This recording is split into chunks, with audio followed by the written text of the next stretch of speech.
Each year, the National Trust for Historic Preservation puts out its top 11 list of most endangered historic sites. For many years, the National Trust has played an important role in the continued attention and preservation of a lot of history.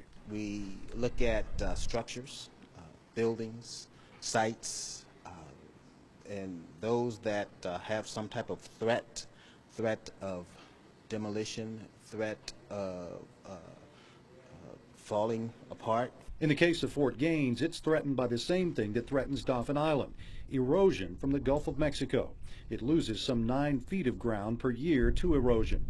Fort Gaines played a critical role in the battle for Mobile Bay during the Civil War, and with this, the 150th anniversary of the war, it was a factor that played into the decision to put the fort on the National Trust list this year. McGill says the reason Fort Gaines made the list this year is due to the persistence of local leaders who have been trying to make the list for the past 3 years in a row.